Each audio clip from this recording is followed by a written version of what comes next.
Assalamualaikum warahmatullahi wabarakatuh. Halo teman-teman, selamat pagi, selamat siang, selamat sore, dan selamat malam. Ada kelompok 3 di sini yang beranggotakan aku Helmi, dan ada teman-teman aku, ada Rika, ada Ibrahim, dan ada Yusnia. Kami itu dari Politeknik Estailan Bandung, jurusan Administrasi Pembangunan Negara kelas A1. Senang banget deh, dalam kesempatan kali ini aku sama teman-teman aku tuh bakalan kasih tutorial mengenai pembuatan survei dengan Google Form. Mungkin sih ada yang udah mengerti, ada yang belum ngerti. Nanti kita bakal jelasin. Terus ada pengolahan data di Microsoft Excel sama pengolahan data memakai WinStep. Bentar, WinStep apaan sih? Nah, nanti teman-teman aku bakal bantu jelasin apa sih WinStep itu dan apa kegunaannya. Yuk kita mulai aja, dimulai oleh temanku ya. WinStep adalah perangkat lunak berbasis Windows yang membantu analisis model RAS. Nah, terutama di bidang evaluasi pendidikan, survei sikap, dan analisis skala. WinStep dapat digunakan untuk analisis item dengan model dikotomi 1 sampai dengan 0, maupun politomi 1, 2, 3, 4, dan seterusnya. Nah, untuk dapat menggunakan WinStep, kita diminta untuk membeli lisensi penggunaan terlebih dahulu. Namun, program ini juga menyediakan versi gratisnya. Halo teman-teman, saya Rika Amelia. Pada kesempatan kali ini saya akan menjelaskan bagaimana kalian membuat survei yang nantinya akan digunakan sebagai bahan dalam RAS model yang menggunakan WinStep. Nah, ada beberapa tips yang perlu kalian ketahui bahwa di dalam membuat pertanyaan untuk survei, kalian harus menghindari hal-hal yang menggunakan kata negatif. Nah, seperti contoh pertanyaan yang pertama, di sini bahwa layanan paylater memberikan kemudahan dalam interaksi pembayaran menjadi cepat. Terlihat jelas bahwa pertanyaan tersebut tidak ada kata negatifnya seperti kata tidak dan jangan. Oleh karena itu, kata-kata tersebut sebaiknya dihindari agar pertanyaan kalian mendapatkan kualitas pertanyaan dengan skor yang baik atau bagus. Nah, usahakan kalian juga menganalisis, memperkirakan bahwa si responden ini akan memberikan respon yang bagus. Nah, seperti bobot poin yang pertama, itu sangat tidak setuju, itu nilai poinnya 1. Terus semakin kesini sampai menuju ke angka 5, itu memiliki bobot nilai yang tinggi dan dia beropini sangat setuju. Nah, usahakan juga bahwa responden merespon dengan baik dan memahami atas pertanyaan yang kalian buat. Nah, terus kita lihat di sini hasil surveinya. Pertanyaan yang bagus itu memiliki jawaban variatif dari setiap survei. Nah, seperti pertanyaan yang ini. Fitur paylater dapat dipercaya untuk meningkatkan kepuasan belanja masyarakat. Nah, pertanyaan ini bisa tergolong kategori pertanyaan yang bagus karena respon yang dihasilkan itu bervariasi. Ada yang memilih angka 1, 2, 3, 4, dan 5. Dan juga proses data penilaiannya itu signifikan ya, bertambah. Adapun yang ini sama ini seimbang, gak apa-apa, itu nggak jadi masalah. Nah, akan tetapi ada beberapa pertanyaan yang memang pertanyaannya bagus tapi hasilnya jelek, dan dia termasuk ke dalam kategori pertanyaan yang paling buruk. Nah, seperti pertanyaan ini, penggunaan paylater harus memiliki jaminan privasi yang dilindungi oleh pemerintah. Karena jawaban responden skornya ada di skor 4 dan 5 yang merupakan skor tertinggi dan tidak ada yang memilih antara rentang skor 1 sampai dengan 3, maka pertanyaan ini memiliki kategori atau tergolong kategori pertanyaan yang buruk, teman-teman, karena tidak adanya variasi respon dari responden seperti itu. Nah, sekian tips dari saya. Halo, saya Helmi. Di sini saya akan menjelaskan mengenai pengolahan data untuk menjadi data RAS dari sebelumnya Google Form menjadi Microsoft Excel. Ini Microsoft Excel-nya dari teman saya Rika. Di sini terlihat jelas ada nama, jenis kelamin, usia, asal wilayah, layanan paylater yang ada di dalam e-commerce, dan pertanyaan seputaran layanan paylater. Mungkin langsung saja ke data RAS-nya. Yang pertama kali kita lakukan yaitu di kolom A dan B itu harusnya berisikan nama dan waktu pengisian formnya, tetapi kita ganti dengan angka 0 sampai 9, dan untuk di kolom B-nya 1 sampai 9, dan nanti di baris ke-10 itu kita ganti jadi 1 dan 0. Ini memudahkan kita untuk mengetahui berapa responden yang kita olah datanya. Seperti ini contohnya 10, terus untuk baris ke-11 1 dan 1, untuk baris ke-20 2 dan 0. Begitupun selanjutnya kalau misalnya ada 100 kita ganti jadi nantinya 1 0 0 seperti itu. Di sini ada pengelompokan jenis kelamin. Untuk perempuan dikategorikan menjadi huruf P dan untuk laki-laki menjadi huruf L. Dan untuk kategori umur seperti yang terlihat memakai formula if. Untuk 18 sampai 22 memakai angka 1, 23 sampai 27 memakai angka 2 dan seterusnya sampai lebih dari 38 itu memakai angka 5. Terdapat 5 kategori pengelompokan umur. Untuk asalnya ini diganti dari asalnya desa dan kota diganti menjadi huruf K dan D. K untuk kota dan D untuk desa. Nah, untuk e-commerce yang sering dipakai oleh responden kita ganti menjadi huruf seperti yang ada. Untuk Shopee menjadi S, Aku-Laku menjadi A, Tokopedia menjadi T, dan Bukalapak menjadi B. Dan ini merupakan jawaban dari responden dari kolom G sampai P. Dan terdapat 30 responden seperti yang terlihat. Untuk Google Form mungkin sedikitnya membantu karena langsung dengan angka. Tetapi untuk survei-survei yang lain mungkin kita harus mengconvertnya menjadi angka. Caranya sama seperti untuk mengganti kota dan desa ini, tetapi nanti diganti oleh tidak setuju menjadi angka 1 misalnya, seperti itu. Setelah ini beres, kita langsung save as. Kita pilih tujuan yang akan menjadi tujuan untuk save-nya. Di sini kita ganti namanya. Patut ingat juga, save as type-nya kita ganti menjadi formatted text space delimited dan di namanya kita tambahkan .prn. Ini memudahkan untuk nanti di langkah selanjutnya yaitu WinStep yang akan disampaikan oleh rekan saya. Klik OK. Nah, ini sudah jadi. Bisa terlihat ini respon dan yang diperlukan.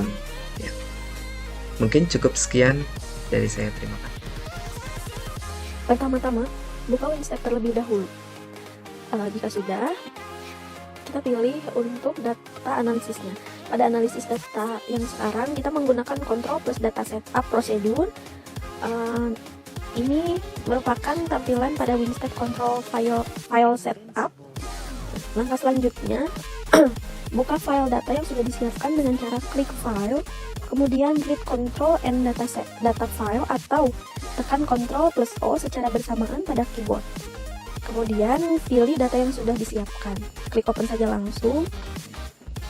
Jika sudah, berikut merupakan tampilan WinStep setelah dimasukkan data. Sesuai ya, tidak ada yang hilang. Jangan lupa memberikan judulnya. Di sini saya memberikan judul layanan e-commerce menggunakan PayLater. Kemudian selanjutnya, data yang akan kita olah di sini adalah data skala ikonnya. Yang berhubungan dengan data informasi responden itu ada pada kolom 1 sampai kolom 6. Kemudian langsung saja diisikan. 1 diisikan pada name first label column, dan 6 diisikan pada person label lane. Kemudian yang akan diperhitungkan pada ras itu ada pada kolom ke-7 sampai kolom ke-10. Mengapa kolom ke-7? Karena kolom tersebut merupakan inputan yang berupa butiran-butiran pertanyaan. Kemudian jika sudah, klik data for code, lalu muncul ini ya, 1, 2, 3, 4, 5 seperti itu. 3, 4, 5 maksudnya. Jika sudah, kemudian klik item labels, enter atau edit. Kemudian isikan dengan nama label bebas secara manual sampai selesai. Di sini kita menamakannya H1 atau hasil 1, hasil 2, hasil 3 dan seterusnya sampai hasil 10 ya. Jadi diiniin H. Jika sudah, klik OK saja. Nah, berikut merupakan tampilan setelah dimasukkan item labelsnya.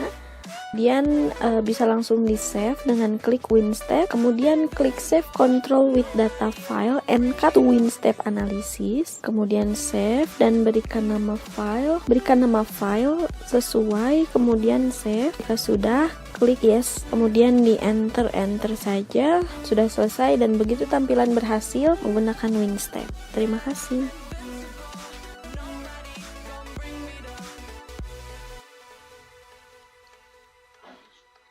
Baik, di sini untuk nilai rata-rata untuk nilai alpha cross match-nya di sini ada 0,82. Lalu untuk nilai rata-rata logit untuk portion di sini ada 2,94, 2,02, 7,44 dan minus 0,94. Lalu untuk nilai reliabilitas respon ada 0,75, 0,78. Lalu untuk nilai reliability item ada 0,82 dan juga ada 0,85. Baik, di sini ada yang telah kita dapatkan item measure. Di sini dapat kita lihat terdapat 10 pertanyaan atau 10 item ya di sini. Lalu di sini kita bisa lihat dari infinite MSQ. Kriteria yang kita pakai adalah 0,5 sampai 1,5. Maka jika lebih kecil dari 0,5 atau lebih besar dari 1,5, dapat dikatakan item tersebut kurang layak dipakai ya.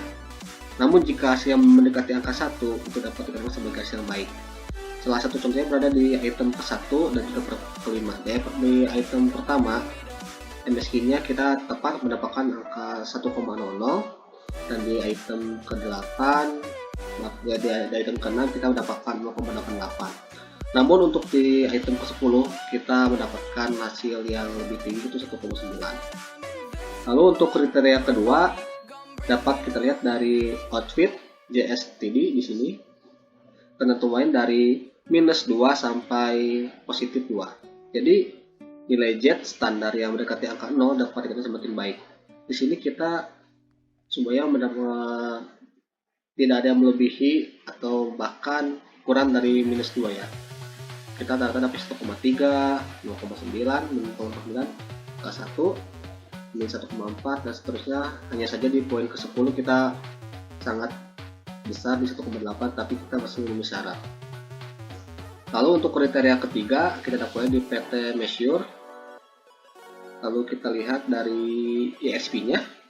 Kriteria yang dimulai adalah 0,4 sampai 0,8. Jadi bila kecil dari 0,4 atau lebih besar dari 0,8 dapat dikatakan itu kurang baik. Dan alhamdulillah juga di sini kita hasilnya memuaskan di angka 0,6 sampai ada yang paling kecil 0,4. Kesimpulannya, bila dari ketiga kriteria di atas, bila semuanya masuk dikategorikan aman, maka item tersebut dapat digunakan. Namun bila hanya ada 2 yang memenuhi syarat atau kriteria, dapat dikatakan boleh dimasukkan. Salah satunya di item nomor 10 ya, kita hanya mendapatkan lebih di sini. Tapi karena di kriteria outfit dan PT measure-nya sangat masuk, jadi kita tetap gunakan. Lalu di sini kita bisa lihat percent measure-nya. Lalu kita lihat infinite MNSQ dan outfit JSTD dan PT Measure XP. Di sini bila kita lihat MNSQ-nya, bila sini terdapat yang tidak masuk kriteria, dapat dikatakan sang responden tidak serius dalam hal mengisi jawaban. Salah satunya berada di responden nomor 5. Di nomor 5 paling bawah ya. Bisa kita lihat di sini hasilnya positif 2,35. Kriteria yang kita pakai adalah 1,5. Lalu untuk PT measure-nya yang kita pakai 0,4, di sini dia dapat 0,38. Dapat kita lihat karena terdapat 2 kriteria yang tidak memenuhi syarat, dapat dikatakan responden tersebut di proses nomor 5 ini tidak serius, sehingga responden ini dapat merusak data. Bukan hanya di responden nomor 5 saja ya, tapi ada di responden nomor yang di MSG-nya ada 2,13 dan di GSTD-nya positif 3,3. Hal seperti ini mungkin respondennya mengisinya hanya sebatas asal dapat dikatakan ya. Tapi berbeda dengan responden nomor 30 yang mengisinya MSG-nya dapat 0,76 dan hasil GSTD-nya N1 serta di PT measure-nya 0,46. Mungkin cukup sekian dari kelompok kami. Mohon maaf bila ada salah kata dan pengucapan. Wassalamualaikum warahmatullahi wabarakatuh. Doumo arigatou gozaimasu.